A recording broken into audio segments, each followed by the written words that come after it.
Halo teman-teman, ketemu lagi di Coffee Love Channel.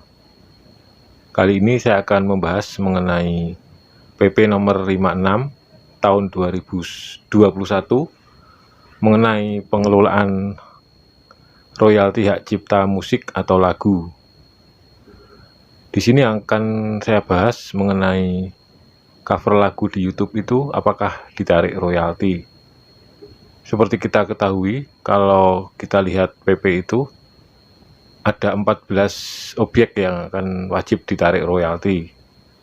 Dari 14 itu tidak ada dituliskan mengenai penarikan royalti di YouTube.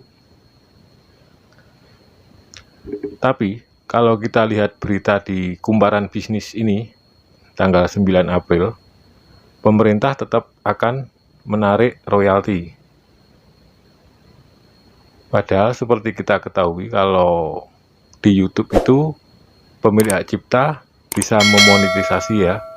Artinya nanti penghasilan bisa masuk ke pemilik hak cipta, bukan ke pembuat video, konten kreator.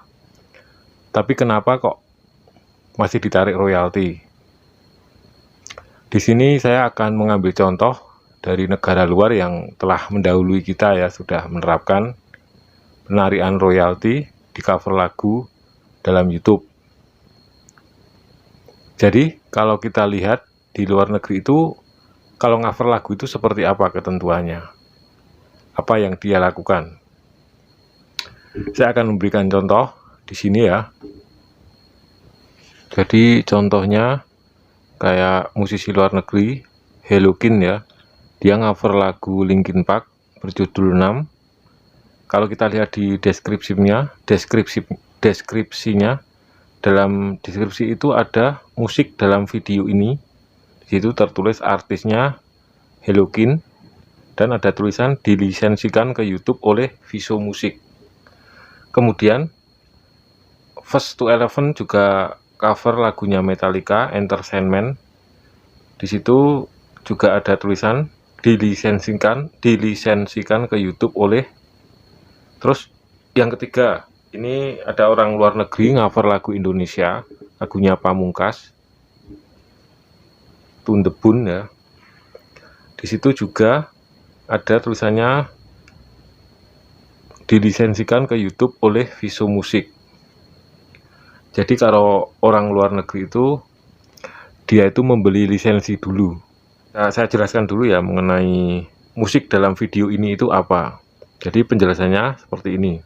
YouTube itu secara otomatis menambahkan info ini atau musik dalam video ini ke beberapa video ketika diklaim oleh salah satu pengelola hak cipta YouTube.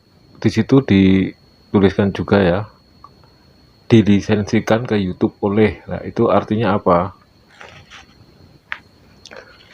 Jadi nama di samping itu adalah nama pemilik hak cipta yang telah melakukan kesepakatan dalam YouTube agar musik yang diidentifikasi dapat digunakan di YouTube.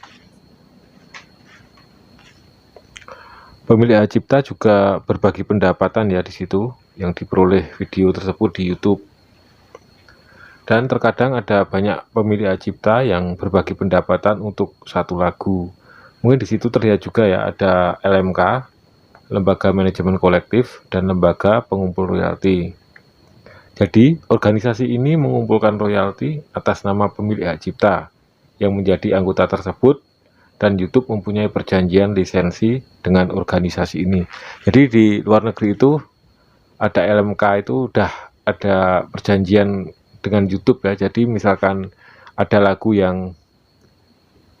sebuah lagu yang diputar di YouTube atau dimainkan ulang di YouTube dan lagu itu udah didaftarkan di LMK, maka LMK akan tahu ya di situ.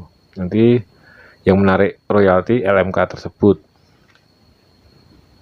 Di luar negeri itu misalkan mau cover tuh dia beli lisensinya dulu. Jadi di sana itu ada semacam agen gitu ya. Dia ada websitenya. Misalkan Anda mau mencoba mau mencover lagu barat ya.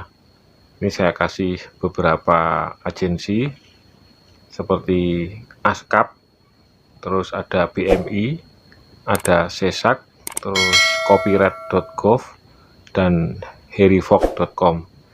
Jadi di situ nanti kamu bisa memilih ya lagu apa yang kamu cover, terus keperluannya untuk apa, untuk kafe atau iklan di kafe, untuk di hotel atau untuk di YouTube. Misalkan cover itu ada ketentuannya. Terus kamu juga yang harus diperhatikan itu jangka waktunya. Jadi di situ ada jangka waktu untuk cover lagu. Misalkan kamu menggunakan itu hanya untuk beberapa waktu gitu, terus ada yang apa untuk waktu yang lama juga ada. Jadi situ harus diperhatikan.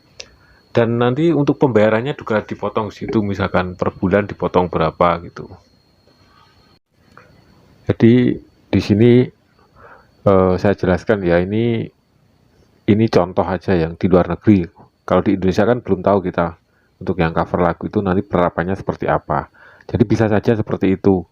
Ya mungkin yang channel YouTube-nya itu yang kontennya cover lagu ya perlu hati-hati ya. Karena di video saya sebelumnya itu saya menjelaskan untuk yang judulnya cover lagu bebas hak cipta. Di situ tuh saya jelaskan ada beberapa kemungkinan pemilik hak cipta itu mungkin dia akan memonetisasi dan dia akan mengambil sebagian, atau pemilik hak cipta itu mendiamkan saja, atau diklaim copyright, jadi dihapus juga bisa oleh pemilik hak cipta. Jadi yang video sebelumnya itu saya hanya menjelaskan untuk cover lagu itu bisa menghasilkan uang walaupun Anda tanpa izin, karena memang ada buktinya. Tapi di situ juga ada resikonya ya. Karena yang perlu kita ketahui itu untuk musik itu hak ciptanya ada dua jenis ya, yaitu untuk komposisi dan musiknya sendiri.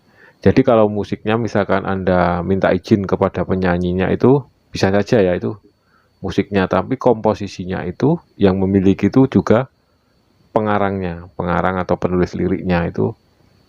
Misalkan yang mengizinkan hanya penyanyinya, bisa saja nanti pemilik komposisinya itu akan mengklaim atau tidak terima.